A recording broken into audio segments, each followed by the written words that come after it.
In diesem Video zeige ich, wie einfach und leicht ihr den Lievito Madre selber herstellen könnt, aber auch was der Unterschied zu der Turbo-Variante ist. Hallo, hier ist Emma, Emma Magians. Herzlich willkommen hier auf meinem Hefewasser-Kanal. Heute heißt es wieder Hefewasser für alle, alles was dein Gebäck begehrt. Moment, das stimmt nicht ganz. Heute geht es um den italienischen milden Sauerteig, den Lievito Madre. Ich habe hier ein bisschen Dinkelmehl und Wasser. Original wird dann natürlich mit Weizenmehl 550er gemacht. Da ich aber fast ausschließlich mit Dinkelmehl oder hauptsächlich mit Dinkelmehl arbeite, nehme ich das. So, ein bisschen Olivenöl und Honig kommt bei mir hinein. Und ich möchte gleich darauf aufmerksam machen. Es gibt Verfechter, die sind absolut gegen den Honig und dem Öl in einem echten Lievito Madre. Für mich gehört das aber mit dazu, denn der Lievito Madre, die italienische Mutterhefe, ist milder und braucht diese Nektarhefen aus dem Honig und deswegen mache ich diese Variante. Also bitte nicht aufschreien, das ist meine Variante, viele Wege führen nach Rom. Ich finde das manchmal echt schade, dass es da manchmal so bitterböse Worte gibt. Ich habe einige Foren gelesen, das muss jeder für sich selber entscheiden. Der herkömmliche Sauerteig kommt ja mit Mehl und Wasser aus, den habe ich auch. Ich mache das aber bei dem Lievito Madre, wie gesagt, so, dass ich den Honig dazu nehme und das Öl auch beim Auffrischen nehme. So, hier habe ich aber erstmal meine Zutaten, die ich, wie ihr seht, hier ganz fleißig und akribisch durchmenge. Das muss wirklich schön geschmeidig sein. Ihr könnt am besten die Schale nochmal heiß ausspülen vorher, bevor ihr den Teig reingebt. Das habe ich jetzt beim ersten Mal nicht gemacht, bei den anderen Malen schon. Viele schneiden das Ganze ein, damit es den Mikroorganismen besser geht. Ich persönlich halte nichts davon. Seht nachher selber das Ergebnis. So, 2 Tage lang stand das jetzt bei Zimmertemperatur. Ihr könnt sehen, so ein bisschen arbeitet da schon. Noch nicht extrem viel. So, und nun ist es anders als bei unserem herkömmlichen Sauerteig. Tada! Saubere Schüssel.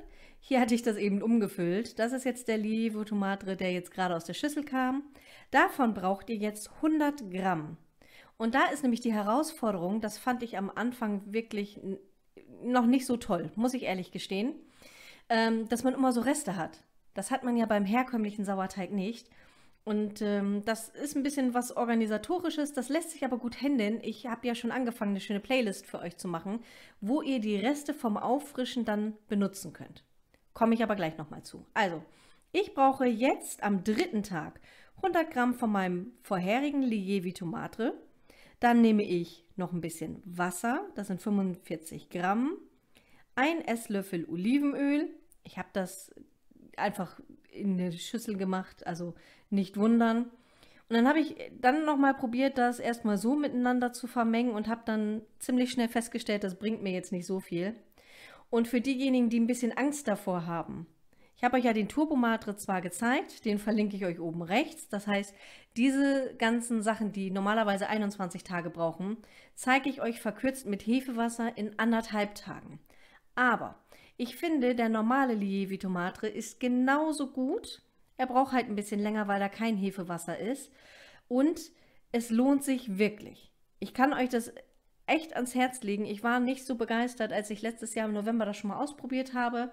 Da hatte ich ja Probleme mit meinem Filmmaterial, deswegen musste ich das Ganze nochmal machen.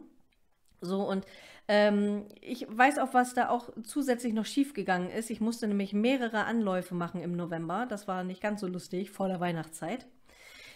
Wichtig ist, die Schalen, die ihr benutzt, die sollten vorher richtig heiß nochmal ausgespült werden, müssen dann aber auch abkühlen, weil sonst tötet ihr später wieder die Mikroorganismen. Das macht keinen Sinn. So, und das Ganze knetet ihr jetzt. Ich habe es jetzt noch mal ein bisschen auf der Arbeitsfläche geknetet. Alles mit dabei, so dass es schön geschmeidig ist. Guckt mal. Und auch das decke ich ab, stelle es wieder zur Seite. Und das braucht wieder 2 Tage bei Zimmertemperatur. Bei mir war es jetzt so, guckt mal, der ist richtig schön aufgegangen. Wenn der euch schon nach einem Tag so aufgeht, dann packt ihn zur Not in den Kühlschrank. Dann müsst ihr so ein bisschen individuell gucken. Und das Ganze fülle ich mir wieder um, damit ich mein Gefäß schön heiß sauber ausspülen kann, mit Spülmittel noch ein bisschen, dass es wirklich schön rein und sauber ist. Das ist wirklich das A und O. Sowohl bei der Herstellung vom Hefewasser, als auch beim Sauerteig, als auch bei diesem milden Sauerteig der Lievito Madre. Damit ihr nicht durcheinander kommt, habe ich euch das Ganze ganz ausführlich unter diesem Video einmal beschrieben. Das heißt, einmal schreibe ich mit den Tagen das hin und zusätzlich an welchen Tagen ich das dann gemacht habe, falls euch das dann vielleicht ein bisschen einfacher ist. So, hier habe ich wieder mein Mehl. Auch hier benutze ich weiterhin Dinkelmehl. Wie gesagt, ihr könnt hier das Original benutzen mit dem Weizenmehl. Es sind halt immer helle Mehle, die verwendet werden. Für mich gehört Dinkel genauso dazu.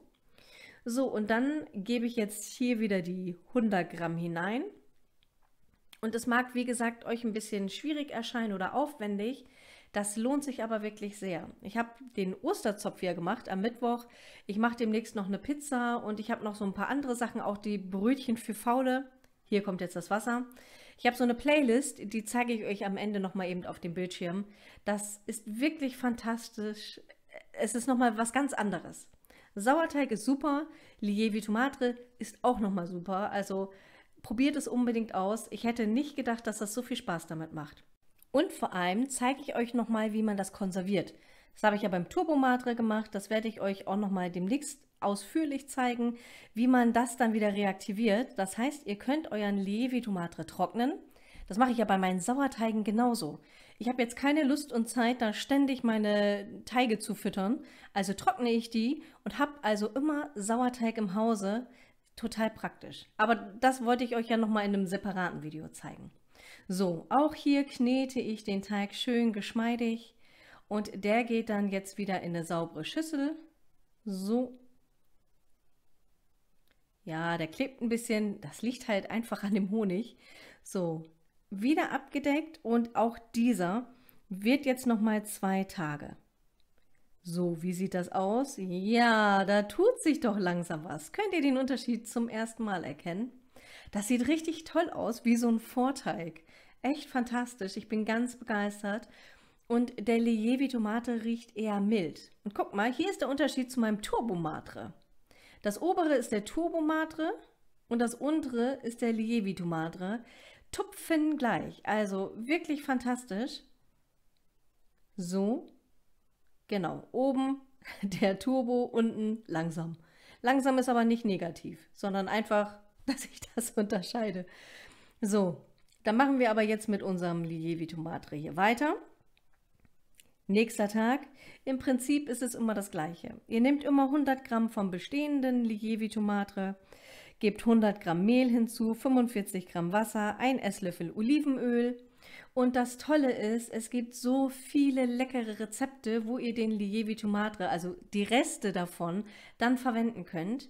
Ihr könnt es auch so machen, wenn ihr irgendwas backt und ihr habt gar kein Rezept dazu, gebt einfach einen Löffel mit dazu. Geht super schnell und heute mache ich nämlich nochmal die Pizza mit dem Lievito Madre. Ich weiß zum Beispiel, wenn ich das mit meinem Hefewasser mache, setze ich morgens den Teig an mit Olivenöl und Allgedöns und abends ist er fertig und ich kann den schön backen zum Abendbrot. Wie wird sich das aber mit dem Turbo Madre bzw. mit dem normalen Lievito Madre verhalten? Da bin ich schon sehr gespannt auf das Ergebnis, deswegen traue ich mich, das heute Nachmittag erst zu machen, um zu schauen, wie schnell das geht. Beim Osterzopf ist das ja auch wirklich fantastisch gegangen. Ich glaube, so einen halben Tag, dann war das schon fertig. So, und hier wieder meine Station. Kommen wir wieder zu den 100 Gramm Lievito Madre. Wie ich schon erwähnt habe, das ausführliche Rezept unter diesem Video. Und lasst es mich doch mal bitte in den Kommentaren wissen, ob ihr euch damit auch schon auskennt. Ich weiß, einige von euch kennen das schon, sind da schon ziemliche Profis. Andere vielleicht noch nicht. Wenn ihr Fragen habt, stellt sie mir da gerne. Ja, und 4 Gramm mehr, das macht jetzt auch nichts. So, hier noch das Dinkelmehl. Und ich möchte gerne einmal Danke sagen. Danke an euch tollen Zuschauern, dass ihr da seid, dass ihr meinen Kanal abonniert und mir so fleißig Kommentare und nette Worte schreibt. Ich freue mich immer riesig darüber. Und danke auch an meine Mitglieder. Ihr unterstützt mich jeden Monat und darüber freue ich mich riesig und vor allem hilft es mir, die Videos immer besser werden zu lassen. Und wenn ihr wissen wollt, warum es überhaupt die Mitgliedschaft hier gibt und welche Vorteile ihr dafür habt, dann schaut mal unter diesem Video, das verlinke ich euch selbstverständlich auch. So, ich knete hier wieder meine Zutaten, habe noch ein bisschen Olivenöl mit hinzugegeben. Übrigens, wenn ihr kein Olivenöl habt, ein normales geht auch. Aber das habt ihr nicht von mir. So, Spaß beiseite. Also, Ich finde es immer ein bisschen schade, wenn das so ganz bierernst genommen wird und man sagt, ja, es braucht 28 Grad Raumtemperatur und so weiter, kein Honig, kein Öl. Ja, das ist okay, aber ich finde, jeder kann es machen, wie er will. Und wir haben ja auch festgestellt, beim Hefewasser ist es ähnlich. Alle sagen, ja, du brauchst unbedingt Datteln oder Rosinen. Wir haben festgestellt, es geht auch mit ganz vielen anderen Dingen. Mit Gemüse funktioniert super, sogar mit Dinkelkörnern, Sonnenblumenkernen oder auch zum Beispiel mit Brotresten. So, 5 Tage war dieser Teig jetzt im Kühlschrank. Guckt euch das Ergebnis an. Ich finde, das ist super geworden. So, und hier ist nochmal der Unterschied. Hier ist mein Turbo Matre. Der ist gleich alt. Den habe ich mal so umgefüllt. Und hier ist mein langsames, in Anführungsstrichen, Lievito Matre. Sieht genauso aus. Also die sind von der Konsistenz her ähnlich. Die beiden haben Hunger, die müssen gefüttert werden. Das machen wir selbstverständlich auch. Ich habe euch ja schon einiges gezeigt mit dem Lievito Matre. Als letztes Jahr das Osterbrot und davor ein ganz tolles Krustenbrot. Da könnt ihr auch zum Beispiel den Roggensauerteig damit ersetzen. Das hat zum Beispiel eine Zuschauerin gemacht, das fand ich ganz toll. Einfach mal ein bisschen ausprobieren. Ich finde das wunderbar und fantastisch. Man kann viele Rezepte auch ummünzen.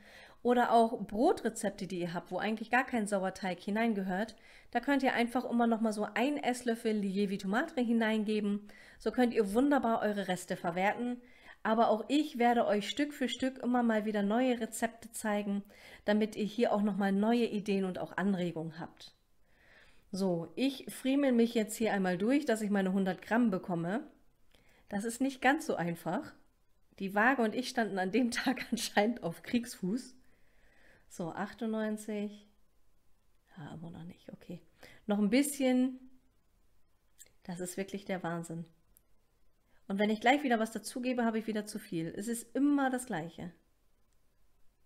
Na, noch ein bisschen. Seht ihr? Das sind jetzt plötzlich 4 Gramm zu viel. Egal. Lassen wir jetzt so. Ein Esslöffel Olivenöl. Dann habe ich hier natürlich noch mein Wasser, was hinzukommt. Ich nehme immer kaltes Wasser aus dem Hahn. Ihr könnt selbstverständlich auch lauwarmes nehmen. Wichtig ist, dass es nicht zu heiß wird, denn ansonsten sterben euch die Mikroorganismen ab und ihr habt keinen Spaß daran. Deswegen nehme ich vorsichtshalber immer kaltes. Das geht dann vielleicht ein bisschen länger, aber tatsächlich fahre ich damit immer ganz gut. Mache ich ja bei meinem Hefewasser genauso. So, auch das Ganze wird nochmal umgerührt und ihr habt es fast geschafft. Die 3 Wochen sind fast vorbei. Und ich bin schon sehr gespannt, wie euch das Ganze gelingt. Ich weiß ja, einige von euch sind schon Lievito Matre Profis. Wenn ihr den Teig dann später fertig habt und ihn auffrischen wollt, dann nehmt ihr wieder 100 Gramm von dem bestehenden Lievito Matre und, Überraschung, ihr nehmt 100 Gramm Mehl hinzu, 45 Gramm Wasser und 1 Esslöffel Olivenöl. Und wow, schaut euch das an. Das sieht echt toll aus. Ab in den Kühlschrank damit und dann letzte Station, der 21. Tag. So, jetzt gucken wir uns das Ganze an. Ja, ich habe mich mal wieder verletzt. Ich habe Pommes selber gemacht und mein Mann hat mir einen ganz tollen Pommeschneider gegeben. Da hatte sich was verhakt und ich bin mit dem Finger schön ins scharfe Messer rein. Das war ganz clever. Also arbeite ich heute mal mit Handschuhen. Ja, Lernen durch Schmerz habe ich mal gehört. Also 100 Gramm Mehl, dann kommt jetzt hier Lievito Matre. Mir wurde mal gesagt, der Lievito Matre aus der Mitte ist immer am besten. Da würden sich die meisten Mikroorganismen tummeln. Danke, liebe Uli, hier für dein Wissen. Ich bin mir da noch nicht hundertprozentig sicher, ob das stimmt. Probiert es mal aus. Vielleicht habt ihr mal Lust, das auszutesten. Ansonsten ja, bezweifle ich immer erstmal alles, habe ich ja bei meinem Hefewasser auch. Also da lasse ich mich ja auch nach so vielen Jahren, wie ich damit arbeite, noch besser belehren, indem ich einfach mal Sachen ausprobiere. Punktlandung, 100 Gramm, wir haben es geschafft. Der Rest wird natürlich verwendet und solange ihr den nicht braucht, lasst ihr den einfach im Kühlschrank lagern. 1 Esslöffel Olivenöl und nochmal 45 Gramm Wasser. So, das Ganze wird jetzt nochmal ordentlich durchgemengt. Heute mit dem Handschuh. Es gibt ja ganz viele, die mit Handschuhen bei Hefeteigen arbeiten. Ich persönlich finde das mittlerweile ziemlich unpraktisch. Mit den Händen habe ich gefühlt das Gefühl, dass es besser läuft. So, Hier nochmal die Reste rausnehmen aus der Schale und nochmal schön durchkneten auf der Arbeitsfläche. Ich finde, damit klappt es immer noch am besten. So, und das Ganze lasst ihr dann jetzt nochmal stehen, bis es aufgegangen ist, und dann könnt ihr es auch direkt verwenden. Guckt euch das mal an. Zack, zack, zack, so schnell geht es. So, und jetzt vergleichen wir mal. Hier nach 12 Stunden sieht wirklich klasse aus, ein perfektes Ergebnis.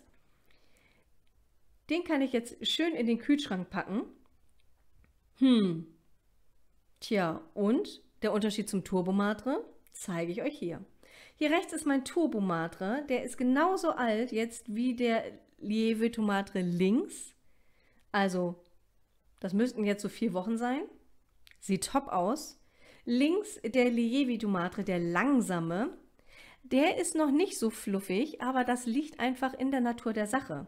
Der rechts wurde schon mal ein paar Mal aufgefrischt und ist deswegen schon mal kraftvoller als der links, den wir frisch hergestellt haben. Also gebt ihm einfach noch ein bisschen Zeit.